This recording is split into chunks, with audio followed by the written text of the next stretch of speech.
Hello and welcome to today's virtual lunch and learn, which is entitled How I Would Hack You, Confessions of an Ethical Hacker. Today's event is brought to you by itSynergy. Serving clients throughout Phoenix and the Denver metro areas, itSynergy delivers compliance, cybersecurity, and managed IT services to investment advisory firms. My name is Ted Holsey, and I'm your host for today's event. First, let's go through a few housekeeping items.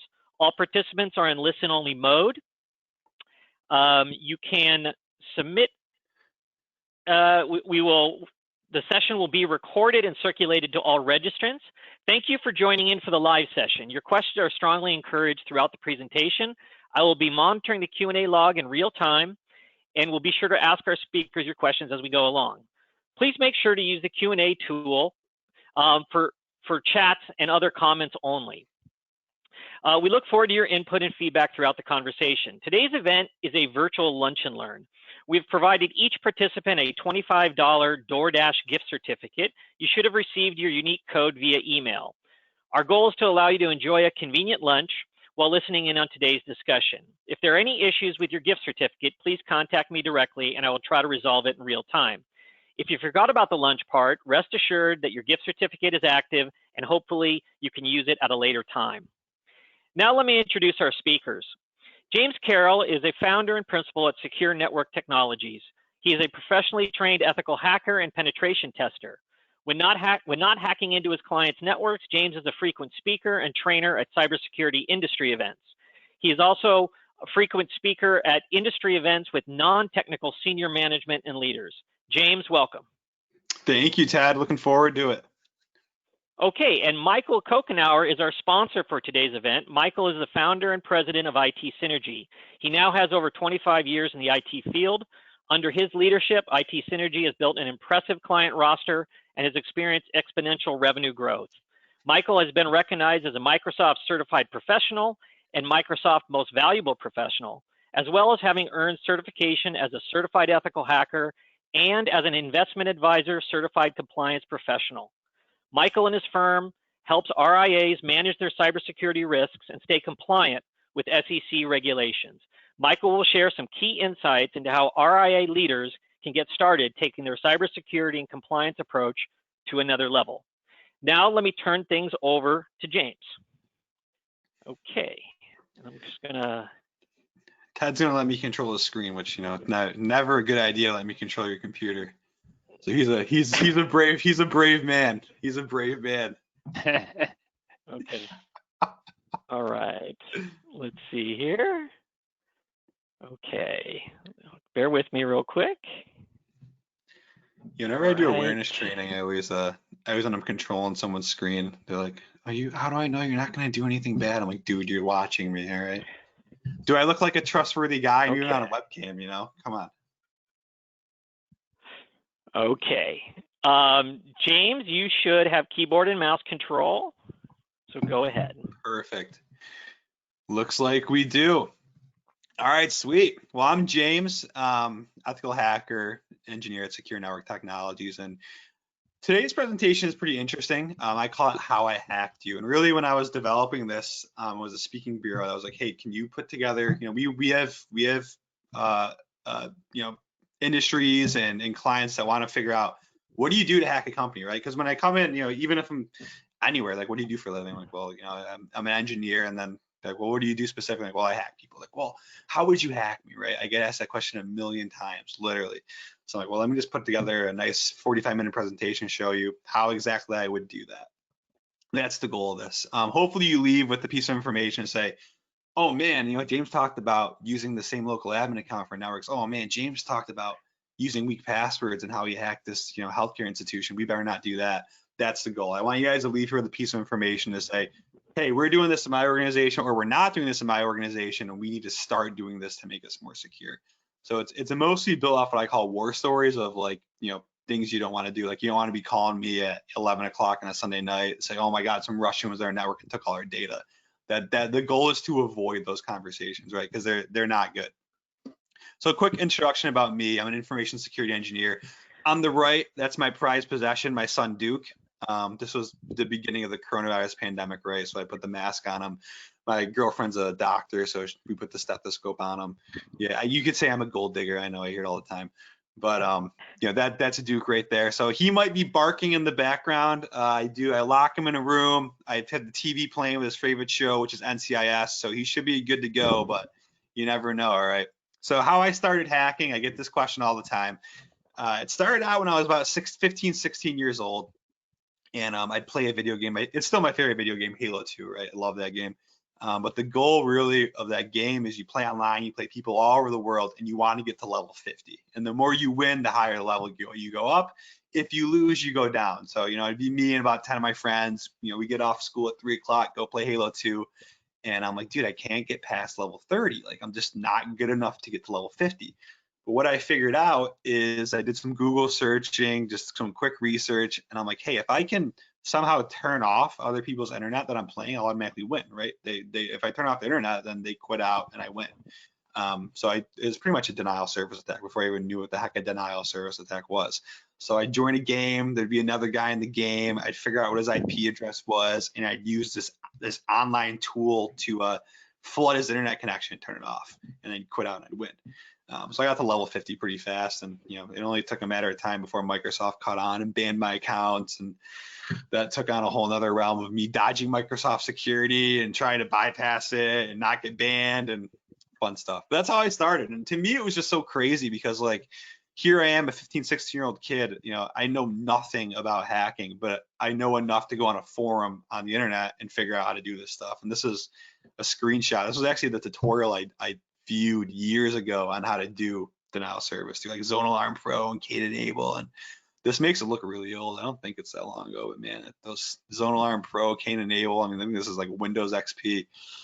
Starting to date me a little bit, So this is the format of the presentation. I try to keep it current with some current events, and really what we're seeing as industry professionals, right? So what is when people call us up for forensics, what type of hacks we're seeing, what kind of phishing emails we're seeing, what's going on there. I go over what I call the 2 types of hacks, which we'll touch on, how these hacks happen, how they're occurring, and then my favorite part, the anatomy of the hack, which is 4 phases of poonage, right? What we mean there is open source intelligence, which is essentially cyber stalking, how we convert that information to gaining network access. Once we gain access, the goal is, right, we want to gain user access. Once you gain user access, you want to gain admin access. And then the crown jewels of this as well. Once I get all this access, once I have all this privilege, what do I do? Where does the data go? How do I exfiltrate data? If you're a savvy firm and you're using things like, CrowdStrike, Carbon Black, monitoring tools, how I can go about and actually bypass that stuff. And I do tons of pen tests every single year, and it's really uncommon that anyone actually picks anything up. And it's not uncommon. Like I'm doing one right now. It's an investment firm in Boston, and I went in and like we're using, CrowdStrike, we're using Arctic Wolf, we're using all this crazy stuff. I'm like, yeah, it's cool. And within 15 minutes, I'm extracting data from their network, and they got no alarms. So, it's not just the tools, it's not just the software that you have in place, it's how it's configured, right? Really is, are you testing that software? And, really this whole 4 phase of poonage here, that's what it does. It tests security and also tests to make sure, hey, is everything doing what you think it's doing? Which is super, super important. So current events in my world, what we're seeing a lot of is COVID-19 based phishing emails that look like this. So you'll see an email come in. Google's pretty good. So this is actually from my account that I got, and a lot of maybe your IT department, maybe your email provider might put a big red message there, and you would think, right? I'm telling you right now, you would think that this big red message would be enough to say, don't click on it, right? But I'm telling you right now, when I do phishes and when we test people, this big red thing to a lot of people, it's just a challenge, right? And it's just a suggestion, Yeah, it's just a suggestion. You shouldn't click on it. People still do it all the time, right? And they have to because attackers are sending these emails. So this is like a fake COVID-19 newsletter telling you to click on it and ask you enter your password and do all sorts of other bad stuff. This one right here was big. This was supposedly from MIT, and it was the newest COVID-19 PDF that they released with their research and information like that. And we're seeing tons of these. One I'm seeing all the time now is it'll be a letter from quote unquote the CEO, right? So any attacker will go on the internet, find the CEO or the president of your organization, send an email out to people that work there and say, hey, this is the new policies on COVID-19. Really what they catch is work from home, right? This is our new work from home policy. So it piques people's interest because like they're working from home. Like, dude, when do I have to go back to the office? I love working from home. If they're not working from home, they're like, well, when can I start working from home? So people eat it up, right? They see it, they click on it. It says log in to view the letter. They'll log into it. Once they enter their username and password, it's game over. So we're seeing tons and tons of those. So just be vigilant, right? If you're an IT admin, be vigilant. Look for these types of emails. Make sure your spam filter is configured correctly so that it catches things like newly registered domains and impersonation attacks and things like that, because these are super, super common that we're seeing right now. This was one that was this was right in the beginning of COVID. What it did, it was a COVID-19 phishing malware, and it would just rewrite your whole master boot record. So it'd be a ransom-based attack, but instead of saying, hey, pay us money and we'll give you your data back, it's like, pay us money or we'll rewrite your entire computer. Pretty scary, honestly.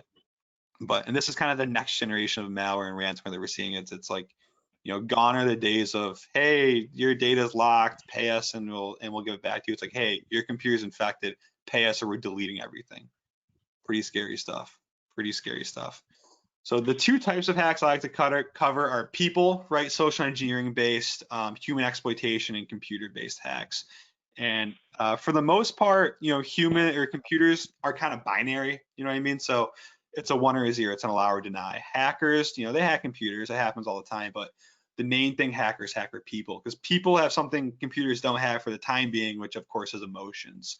And we can exploit those emotions, right? We can turn a yes into a no. I mean, we do it all the time. We'll break into buildings. I mean, I've gone into buildings before where I walk in and I try to get in one year and they're like, no, you can't get in as a vendor. I'll go in the next year and say, hey, my girlfriend's working here. I want to propose to her. I have an engagement ring. I have a fake ring. So can I just go in? I got flowers and everything. They let me in. Emotions play a big toll in social engineering, really in hacking as a whole. And most of the hacks you're going to see targeting your advisory firm are going to be social engineering based. They're going to be mostly a phishing email. Occasionally we'll see things like pre-texting. If you're a really high profile firm, so like we did work for, it was a investment firm that was closely tied to the whole Bernie Madoff scam, and they were getting smoked. I mean, smoked. Like they had people trying to get in the building. They had people dropping flash drives in the parking lot where they'd actually pick them up, they're infected, plugging them in, which is what baiting is. I mean, they were getting killed with attacks. So if you have some kind of political or media-based coverage on your firm that's negative and it would make people, look unfavorably to you, you will get targeted with more and more of these types of attacks. And I say it all the time, it is overplayed in security. People are your weakest link, but it's true. People are your weakest link, right? And I can go bang on a firewall all day long. I can try and guess a password all day long. The reality of it is I'll probably get locked out. I'll probably get detected. But if I find out, your CEO, where he went to college, who his friends are, his Facebook, his dog's name, where he lives, what kind of car he drives, all of that information will help me craft a really good phishing email for him to click a link, download a piece of malware, do something that will benefit me. And people always ask me, talk about things, specifically breaking into a building. Like, well, does this actually happen? You don't actually do that. You didn't actually ship a guy in a box to Palo Alto through FedEx with life support and pop down hack the network. No, we actually did do that. Like we do, like crazy stuff happens. And, people don't just dream of this stuff at night and say, hey, let me pay you $1,000 to do it. We do it because they're real threats. They get intel from either a terrorist group or a hacking organization that people are trying this stuff. This is an example. This one isn't anything super, super wild, but this is a video of us breaking into a building. And usually it's as easy as this, to be honest with you. If you watch the top right, a guy's going to open a door. The second door with the handicap sign is actually, it's locked by key card. So he scans his key card there. I just follow him right in. He looks back at Eric, goes, yeah, that guy looks pretty legit. Looks back at me and says, he looks pretty legit too. And he just lets us right in. And that's how most of these kind of physical access attacks happen, either with us or with the hackers. It's just tailgating or following someone in. So this guy just scanned his badge, right? We actually had fake badges on, but they were just pieces of plastic with ink on them. They didn't actually scan. But he looked back at him. If you watch the video closely, you actually look down at the badge, looks down at my badge, and goes, yeah, I'll just let him in. So that was pretty, I mean, that stuff happens all the time. Like I have friends that work at Lockheed Martin and they're like, yeah, I go in the back door to work every day. And, there's people, they have huge departments, hundreds of people. I hold the door from people all the time. You probably shouldn't do that. If someone's following you into an area and you don't know who they are, do not let them in. Ask for a badge, ask them to scan, say, who are you here with? Who's your supervisor? It's pretty uncommon that someone will actually yell at you as a supervisor and say, hey, you questioned that guy too much into the secured area. Usually they applaud that. If you looked closely, you'd see that I was carrying a box. What was inside of that box was actually a bunch of flash drives. So what we did is we took flash drives, sent them out. There's companies out there that will crank these things out like Doritos, and they'll put the company logo on them, do whatever you want. So we got these custom branded with that company's logo. I think we had 1,500 flash drives in that box. We had them all in little fish bowls. And our whole ruse here was we're IT. We're handing out these flash drives saying, hey, this is the only secure way to transfer data. Don't use FTP. Don't send it through email. Put all your data on this flash drive. And when they plugged that in to register it, a pop-up came up that said, enter your username and password to register your flash drive. So of course that went back to us. We got the data and we were golden. We were good to go. So we put those things everywhere, man. That middle picture, we actually had them in fish bowls and break rooms. The funniest thing that we did, actually, this is the second funniest thing that we did, is we couldn't get access to the manufacturing floor. So these guys made, I can't get too descriptive, but a lot of big manufacturing equipment for the government. And we couldn't get access to it, believe it or not, because we didn't have safety goggles. They wouldn't let us on the floor. So we went to the break room, found a bunch of guys with safety goggles and said, hey, man, can you hand these out to everyone on the floor? It's really important. We're with IT. They were handing them out everywhere. And the worst part is they're plugging these things into everything. Like they have these big automated robotic welding machines that are millions of dollars. They all run Windows. They're plugging them into that. We're getting hits from that. The scariest part of this whole assessment was, we did the assessment. Everything was great. Months went by. And every time someone plugs one in, I get an alert. It shoots me an email. And, it's like a Sunday afternoon. I'm getting tons of emails that people are plugging these things in Las Vegas. Like, there's no way. This place is in New York. There's no way it got to Las Vegas. And I call up the IT guy Monday morning. Like, hey, man, I just want to let you know, like, I'm getting hits from Vegas for these flash drives. And he's like, oh, my God, I forgot. Like, what are you talking about? I was like, I forgot that we gave those to marketing, and marketing was handing them out at a trade show in Vegas. So here they are, these polluted flash drives. They're handing them out to prospective customers and people in Vegas. These guys are going back to their hotel, plugging them in, going back to their office. I got hits from residential IP addresses from family members. It was just bananas. So luckily we had a little kill switch on that bad boy that stopped the engagement pretty quick, but man, that wasn't pretty. And it's also, we actually did this recently. There was some COVID-19 supply chain issues. We couldn't get the flash drives from our normal place. So let's just buy them on Amazon.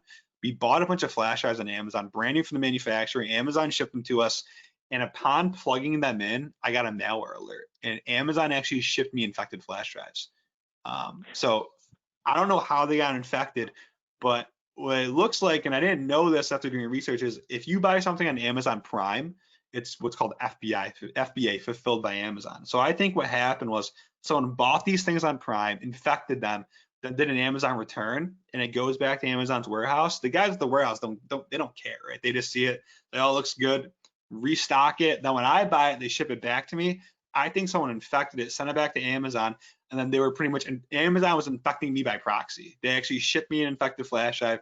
I plugged it in and it was malware on it. So that was the first time I've ever seen that, but it was wild. And I'm like, this is definitely malware. We did forensics. We wrote an article to Amazon.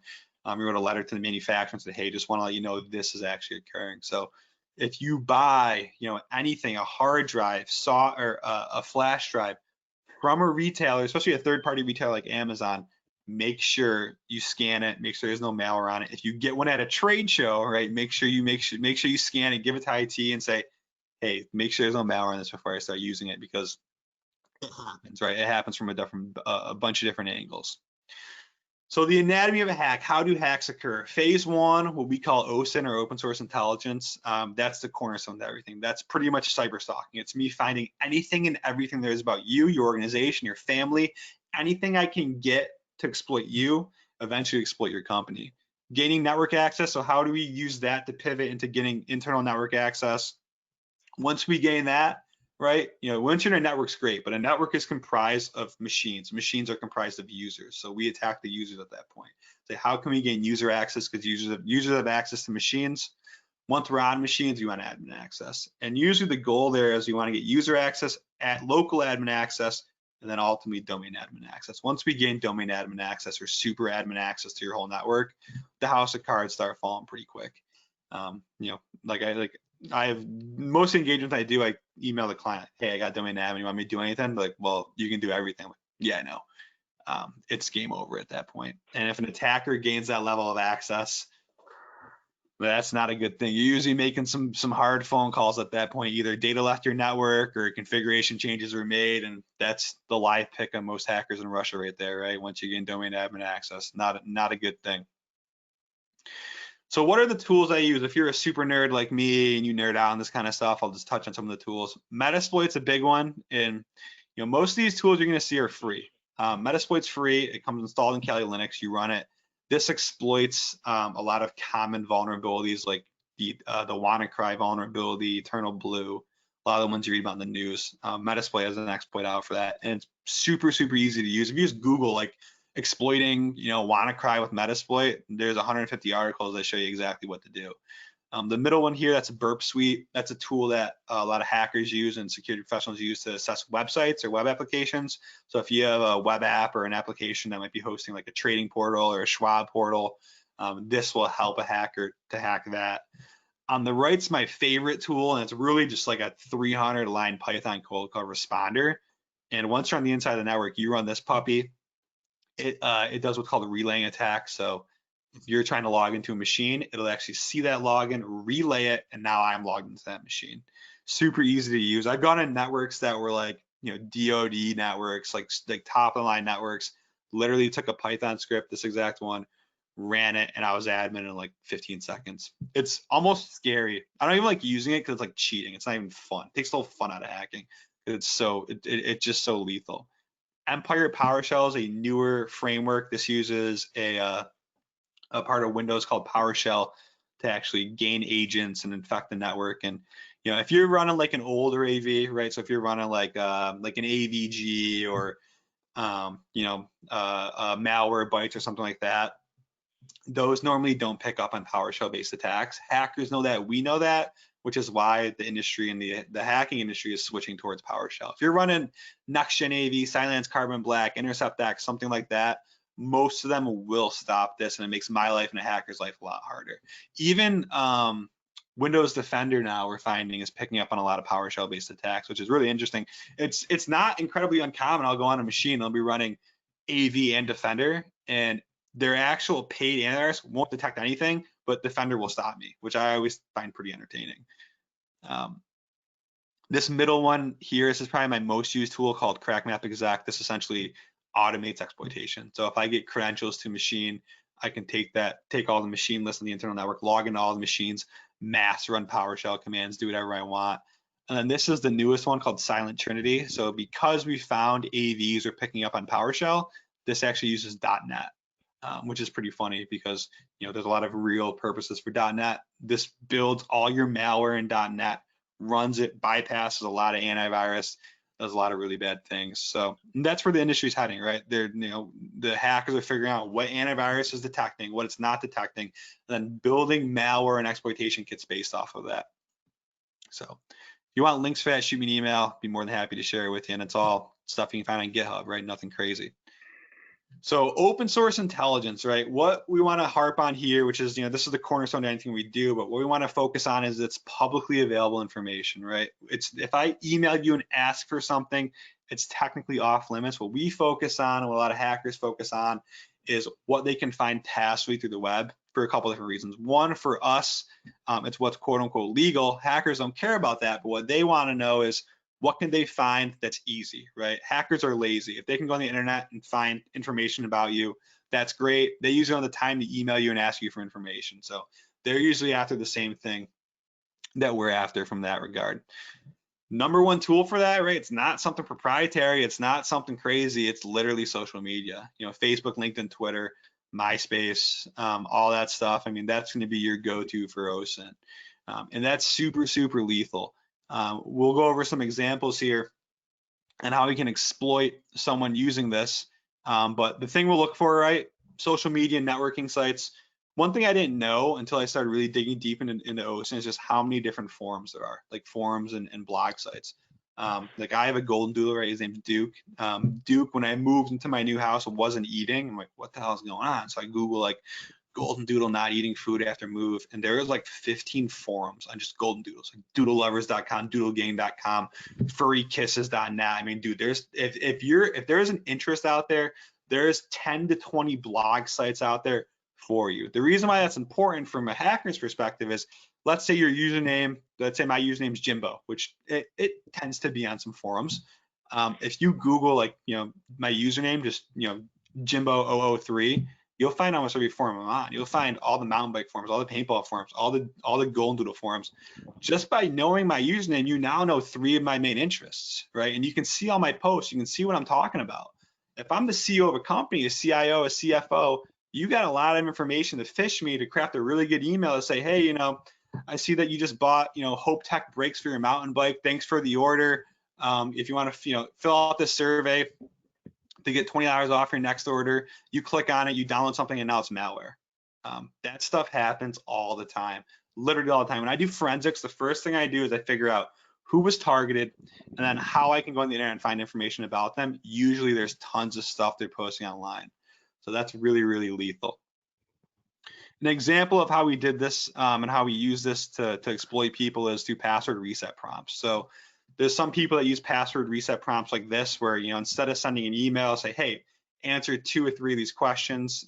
This one organization I did, it was a financial company, and it said, all right, you answer 2 of these 3 questions and we'll tell you what your password is.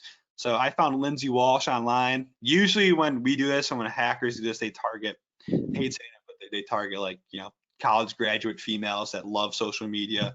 So I found her 3 questions were: name your favorite pet, name your favorite superhero, name your favorite sports team. So I went on her Facebook, found her Facebook pretty easily, right? Searched Lindsay Walsh at Acme Bank. And pretty soon, about 20 pictures down, I found this picture right here, right? And this was the crown jewels, because in one picture, I found out 2 things. I found out the name of her favorite pet, which is Spike, right? Because the caption was, hey, my pal Spike, hashtag Roll Tide. And then I'm not a huge sports guy, but if you dress your dog in an Alabama jersey, I'm gonna go on a limb and say your favorite sport team's probably Alabama football, right? So we go back to the password reset prompt. I enter my 2 guesses here and say Spike Alabama. Next thing you know, it says your password is Spike Rocks 19. So just using publicly available information, literally someone's Facebook page, 20 posts down, I was able to answer both of our security questions. So rule of thumb there, right? Those type of security prompts you don't want to use.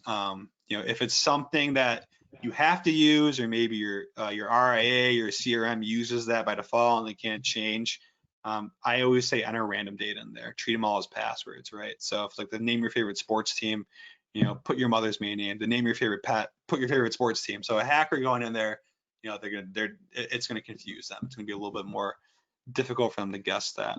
If you can avoid those type of questions altogether, by all means do so. Just reset by email is the best way there. And these are our lessons learned here. So don't use that stuff.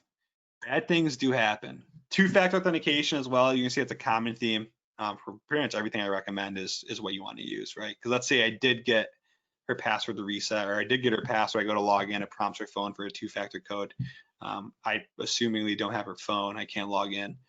2-factor should be used on literally anything and everything employees are logging into. I don't care if it's something you have on-prem, I don't care if it's cloud service, I don't care if it's a partner service. Email them if you don't have it enabled to, does this support 2-factor? 99.9% of stuff does, unless it's older than me. So you should be able to do that pretty easily.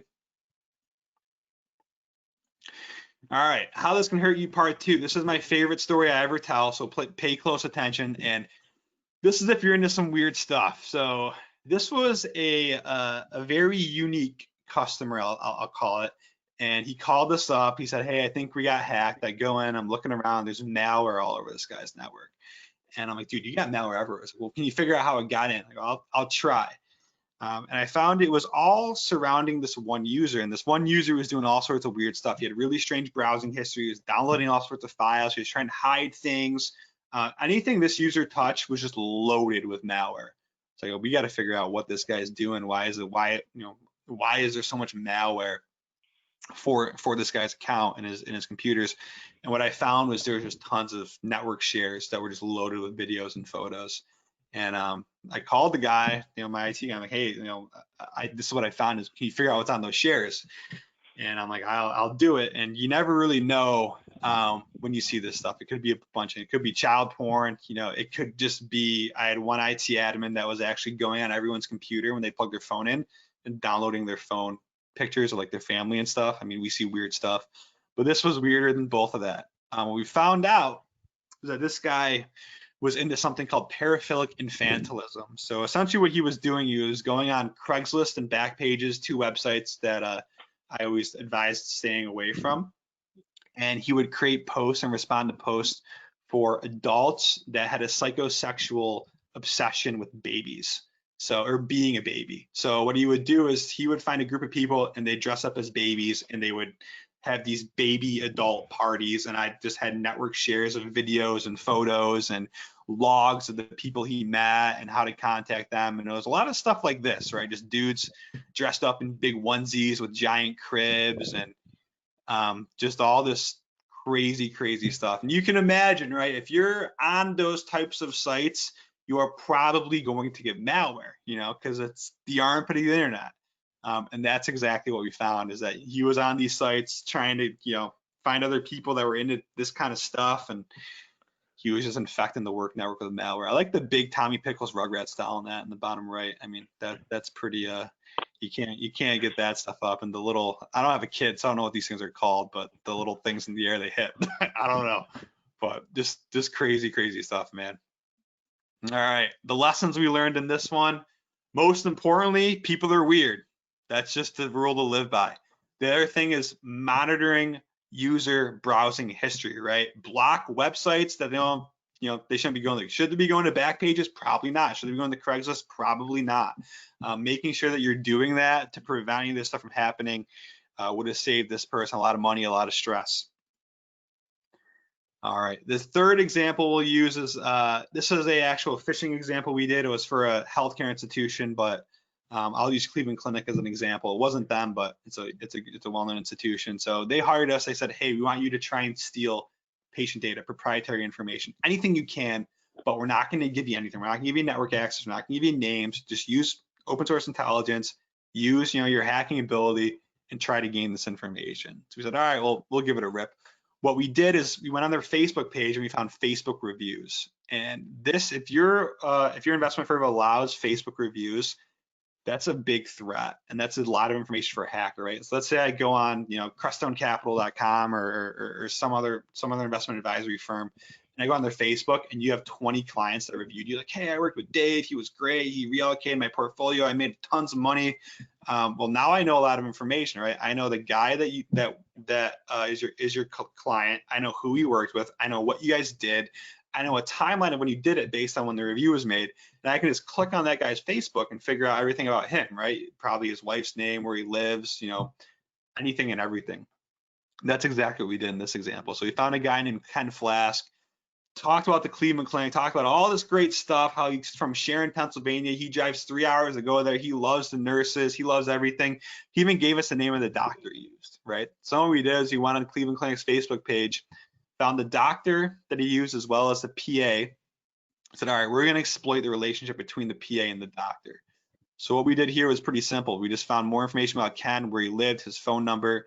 There's a website called Spokio out there. It's like $20 a month, but it's like white pages on steroids. Like you can find essentially everything but a social security number for a guy using Spokio. So we found all the information we needed. And then what we did is we sent an email. We pretended to be the PA, Katie, and emailed the doctor and said, hey, I'm out of the office. Ken wanted, Ken's, I don't know, the prostate doctor wanted some records. Can you shoot him over? He responded, said, sure thing, doc. I said, here's the number to send it to. And next thing you know, our fax machine is getting patient data coming through it. So we just exploited the relationship that we know existed because of social media. So it's really, really strong. If you can limit reviews on Facebook or anything like that, we highly recommend it. When we do forensics, we see this type of stuff all the time. I mean, we'll see, I'll say, you know, I'll do the forensics, find an email that came through, say it was John Smith, like on the company's Facebook page, John Smith did a review 2 weeks ago. So that's a big threat there. So lessons we learned there: don't put your life on social media. Don't review services. From a personal level, if I do work with someone, I never put a Facebook review because I don't want people knowing who I'm working with. B is I don't want to be victim to these types of attacks. And then making sure your employees know that, right? Making sure your employees know, hey, if you're reviewing a service, because you got to remember what your employees do on a computer, even their home computer, likely affects work as well, right? If their network gets infected, if their phone gets infected, let's say they bring their laptop home, which we're seeing a lot in the COVID-19 climate, what they're doing at home affects your business and your firm. So making sure they're aware of what to do and what not to do and how to report things properly is really, really, really important. All right, real quick, going to go over passwords. And this is a complaint I get a lot, especially from smaller firms, is, you know, I'll say, hey, you're using an 8-character password policy, you know, password 1 works with that, Spring 20 works with that. And they say, yeah, you know, James, trust me, I agree with you. I wish we could use better passwords, but we're compliant. I go, you're compliant? Yeah, we're compliant. I go, so do you want to be secure, compliant? And the answer to that always scares me. A lot of people say you want to be compliant. Some people say, well, we want to be secure, but you don't want to be just compliant. You want to be secure. What we're seeing is weak passwords and weak password policies is growing exponentially, becoming the #2 most way hackers get into networks. They'll guess a password.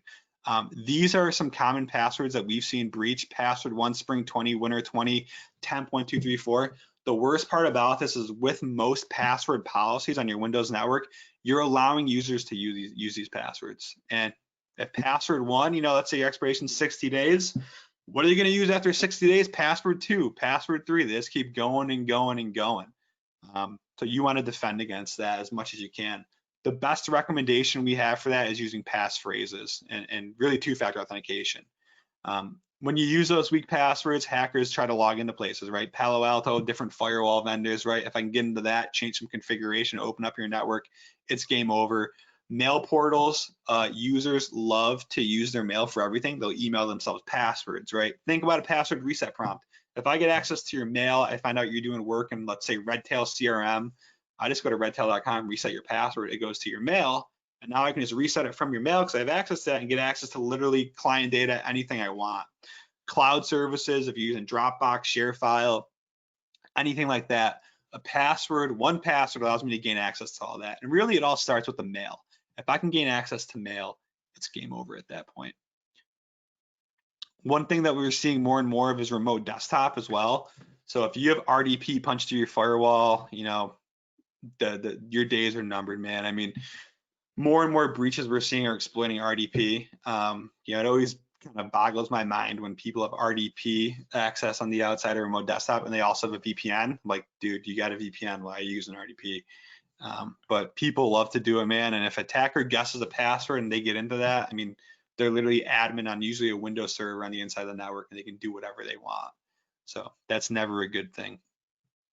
So how do we hack it? It's pretty simple, honestly. We use a tool called Hydra mostly, and I'll just load a list of usernames. So I go on LinkedIn, you know, look up the investment advisory firm, find first name, last name at firm.com, make a list of users, make a list of weak passwords, and I just let this tool say, all right, go out and guess them all. And it'll guess them all.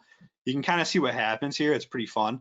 So it'll tell me every time it gets a valid one. So anytime it gets a valid response, like a 200, it logs it. I let it run for a week if I want to. I come back a week later, I got a bunch of passwords. So nothing, not rocket science by any means. And, you know, when you think about hackers, a lot of them are what we call skids or script kiddies. They literally just run scripts like that all day long on millions of organizations, and all they need is 1 password to make a payday. And, you know, that's typically what we find. You don't have to be the fastest. You just don't have to be the slowest. You want to avoid being the slowest. So one thing we know is passphrases instead of passwords. What I mean by that is, like, if your old password is Blue House 1, your new passphrase should be I live in a blue house on Maple Street 1.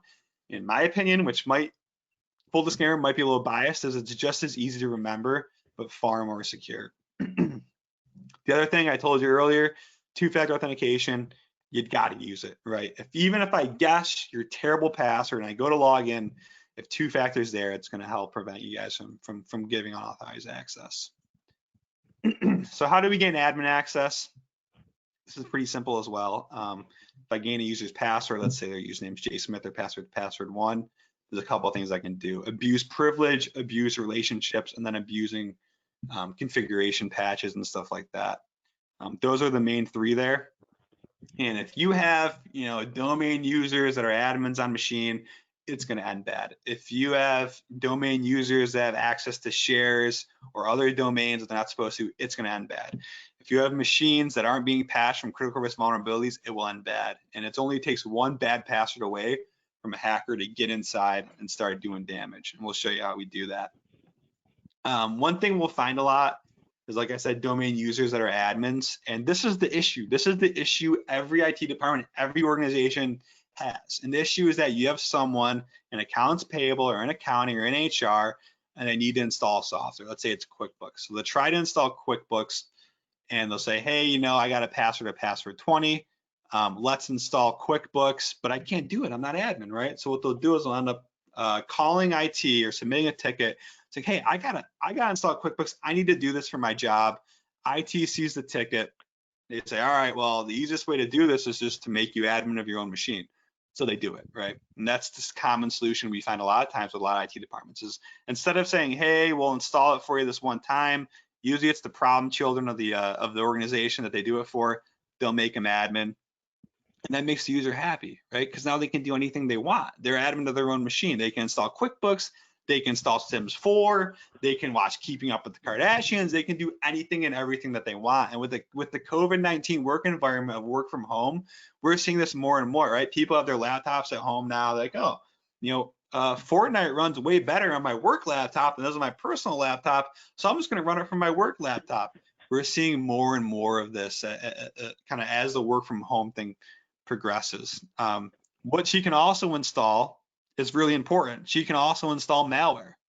She can run everything as administrator, including malware, including malicious software. And when we do this and when we find this, that's exactly what hackers do is they say, okay, I could run it as a regular user or I can run it as a local admin, and they'll run it as a local admin every single time. And once you do that, the house of cards starts to fall pretty quick. So what we'll do here, just recapping, right, is we used Hydra, we guessed an RDP-based password, right? Once we guessed that, Julie Smith at Acme, password 20, we're able to compromise her machine because she's a local admin and run malware. One of the best tools that hackers use for malware is something that's called Mimikatz. And what this does, it scrapes the memory of the machine. It doesn't get the hash, it gets the actual password. Like, screw hashes. When people say, oh, well, you got my hash, I'm like, dude, I don't care about your hash. I just want your plain text password. This tool, which is super common in hackers, is how they do it. And this is typically what it looks like. You run this tool, it shows you the hash. You can see it right down there in NTLM. But if you look at the password, it shows you the password too. The best part about this tool is, you've had a chain of failures. You've had, no two-factor authentication, services being exposed like RDP, domain user with local admin permissions. Once you do that, it doesn't matter what your password policy is because I can grab it in plain text. So you can see this is an OK password 99. That's a pretty complex, long password, but once you let the layers of defense down that much, it really doesn't matter. When you let someone local admin to your computer, they can do whatever they want. And this is the scariest part.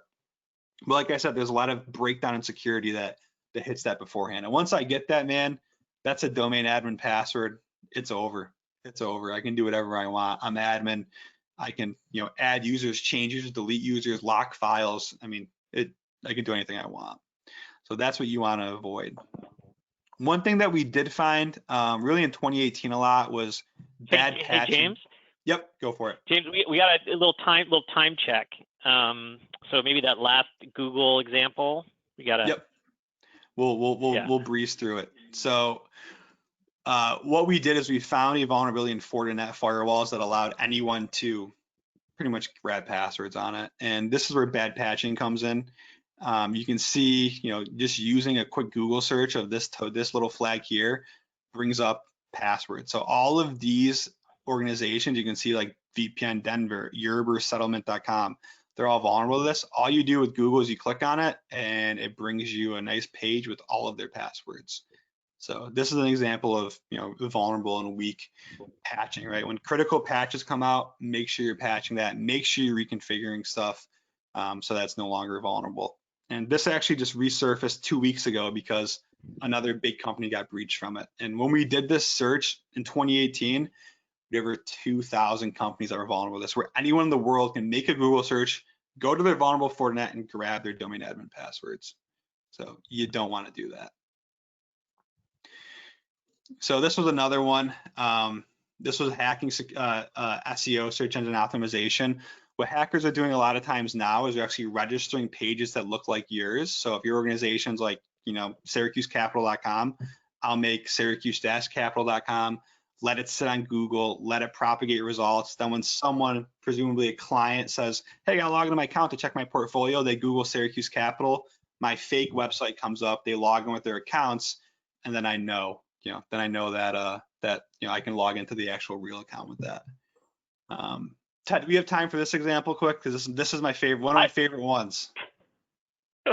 Well, I mean, let's wrap with what can happen, where you end up, and then let's hand it to Michael. So. All right, cool. So this is what you want to avoid, this right here. And this was a actual audio snippet I took from a from a client who I'm good friends with now, but at the time he was a little stressed out. And I don't know if the audio will play, but we're on a call. It was a Sunday night. His network got hacked. He didn't know what to do. He was freaking out, and he left us with a little audio snippet. So it was, I don't know if it's going to play, but essentially he started crying on the phone. I mean, this guy was literally in tears. He's telling us that he's in tears. His wife is in tears.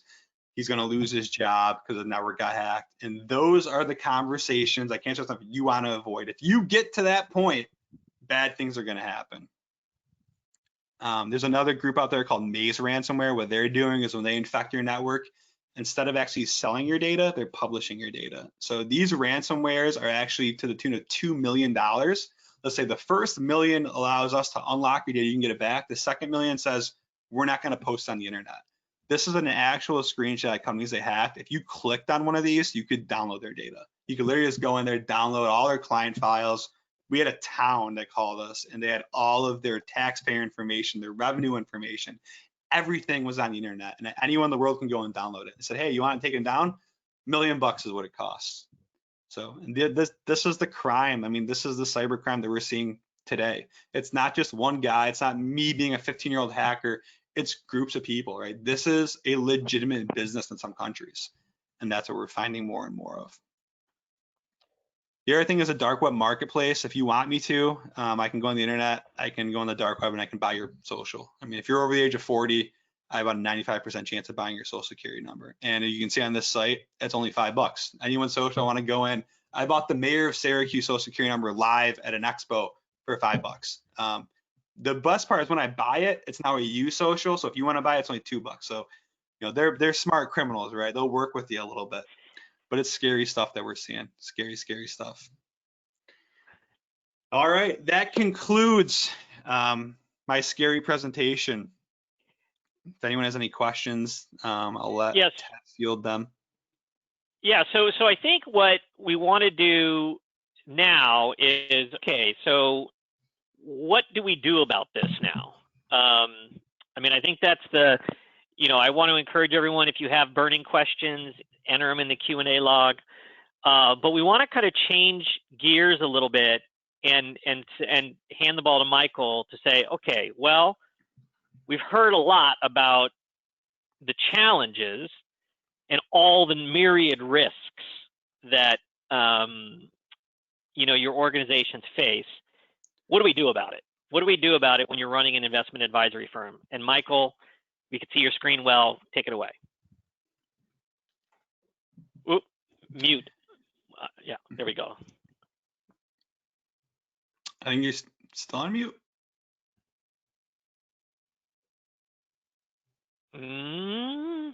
Michael, we can't hear you. Maybe his headset went to sleep, Michael? There we go. That work? We're not hearing you, Michael.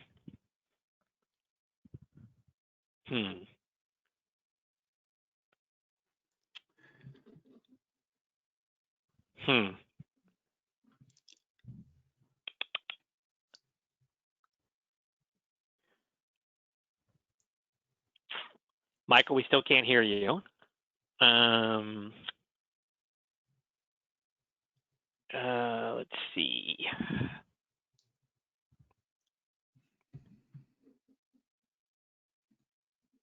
You know, Michael, I mean, one option is to just try the telephone audio.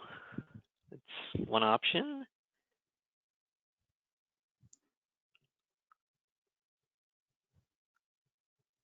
Bear with us, everybody. Sometimes these little things happen.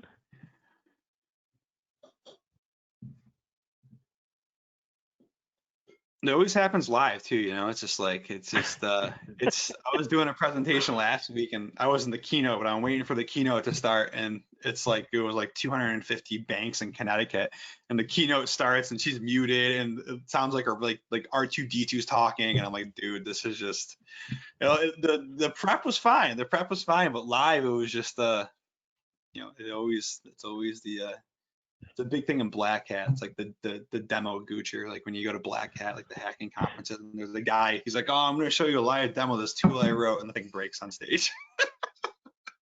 It happens all the time. Yeah, luckily I've been, well, knock on wood, I've been pretty lucky when we do the Black Hat demos and stuff like that. Ted, have you been out to Black Hat at all? No, I haven't. But I've heard war stories. Oh yeah, it's one of those places where you land and you want to turn your phone on airplane mode for a little weekend. You see some stuff, man. For me, like, I'm in this industry and I see stuff where I'm like, dude, I don't want to mess with that guy. I want to mess with that tool because it gets ugly fast. It gets ugly. Ted, are you able to hear me now? We can hear you now.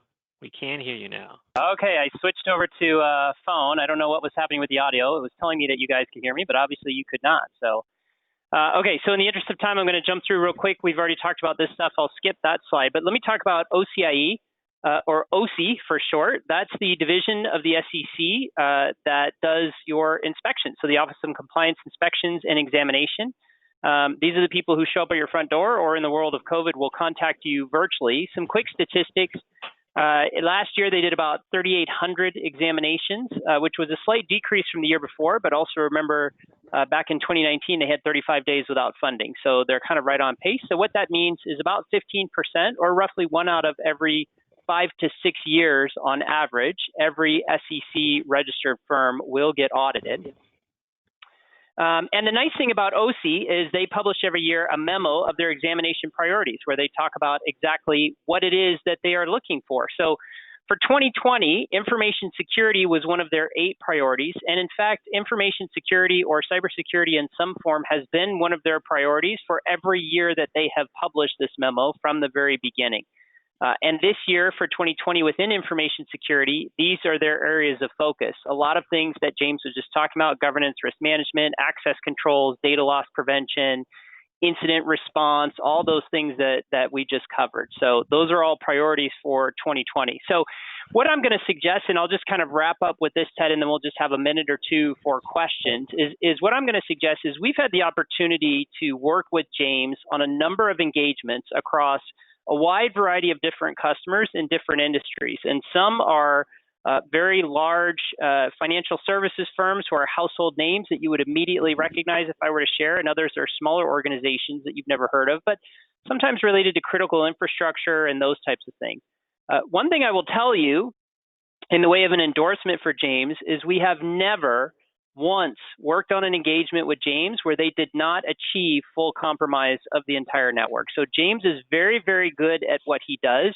And I really have not ever seen anything that anybody has put in place that has been able to stop him, given enough effort and enough time on his part. But what I would suggest to you is before you hire James to do your penetration test, let us come into your environment and grab some low-hanging fruit. So some of the very simple things that James talked about, like your password policy or some of those types of things, let's go and look at those things and let's get those cleaned up before you have James come in.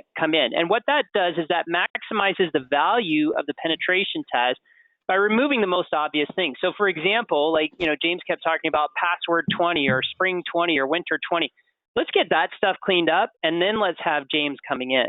And what that does is that lets him and his team find the good stuff that's a layer or two deep in your network that you need to clean up, things that you would not have, that any Joe off the street like us would have detected. Let's have him get to the really good stuff so that you really get good value out of the penetration test that he performs. And so what I'm suggesting is the way that we do that is we put together an engagement that we generally use before we refer a customer to James, called a rapid security assessment. And so essentially what this includes is an external port scan and then a Windows environment assessment, where we're looking at things like your user accounts, the group memberships, administrative access, some auditing and aging of your computers, a review of your group policy, non-Windows device scanning, all those types of things. And so what we're doing is, for the people who have attended this webinar in person, we're offering this rapid security assessment to you guys only. Normally we do this for $24.95. If you email me this week at michael@itsynergy.com and mention that you were an attendee at this webinar, we'll give you that rapid security assessment for $7.95. And just to be clear, this is not something that would replace what James done. He is far better at what he does in terms of penetration testing and ethically hacking your network than we will ever be. But what this does is this cleans up the most obvious stuff, the stuff that when he finds, he's like, come on, really? You can't even get this part right. So we'll get that stuff cleaned up first, so that he'll come in and he'll find the good stuff that you really ought to be spending your time on. So with that, Ted, I'll throw it back to you, and we have just a minute if there are any questions or anything that we need to follow up on. Yeah, so I want to invite, there's a handful of questions. I think there's a couple people asked if we're going to be circulating copies of this recording, and the answer is yes. So everybody, we will circulate a link to the YouTube version of today's talk. If there's any other burning questions, please drop them in the, here's a good one. So Luis asks, and James, maybe this is one for you, but I think everybody was probably pretty freaked out with your Amazon story with those drives that had malware. But what is the technical approach to scanning and gear like that, and checking drives when they come straight from theoretically the manufacturer or the retailer? Yeah, no, I mean, that we were freaked out by that, but you just wipe them, clean, so you can just reformat them whenever they come in, right? So anytime we get a drive in, even if it's something that we like, if I go to a trade show, like Black Hat they give out always like cool stuff, like cool flash drives that look like spaceships and crazy stuff. But we'll just plug it in, reformat the whole entire thing, right? So delete everything on it, remove the whole file system, put it back on, and then it's a completely new, clean drive. And that's essentially, the ones from Amazon, we didn't touch. I just sent them back. I'm like, dude, I don't know what's going on. These were loaded with malware. One of them actually had an infected machine's data on it. So it looked like it was from a computer that was infected, and it actually still had in the forensic copies all of the data from the company as well as the malware. So I just sent those things back. I'm like, dude, I don't know where you got these, but send them back to them because it's got all their data on it. But you want to reformat them. If you know how to reformat it, you can talk to IT and they'll be able to do it for you. Okay. Well, we went just a couple of minutes over, everybody, but I just want to kind of make a couple just comments to wrap things up. I think, in listening to James's talk, there's a ton of best practices in there for leaders of organizations around good security best practices around passwords, around the appropriate use of social media, around maintaining a secure workforce, and understanding that in this new COVID world we have a lot of new challenges with supervising employees, supervising staff, because everybody is remote, but also really table stake items like multi-factor authentication, next generation antivirus solutions, and the like. But to kind of bring it around, I think one of James's biggest points is it's not just about delivering this technology, it's about having the right staff and people and professionals configuring your technology and your security stack. And so I would encourage all of the investment advisory firms that to reach out to Michael if you want to have a conversation around a rapid security assessment, if you feel like there's opportunities for taking your own security posture to another level. itSynergy is standing by and ready to help. And if you feel like you're also at that stage where you want a full-blown pen test and maybe become another featured story in a future webinar, but you will be anonymized, obviously. James does a great job of protecting the innocent. But if you feel like that's also something, that is something that is available as well, and you can reach out to James at Secure Network Technologies as well. So with that, we're kind of out of time, everybody. Hopefully you took away some good learning points, some wisdom, some action items, and some next steps. And so James Carroll, thank you very much for a very engaging talk today. Michael Kokenauer from itSynergy, thank you for sponsoring today's discussion. And everybody out there, stay safe and have a great day. Take care now.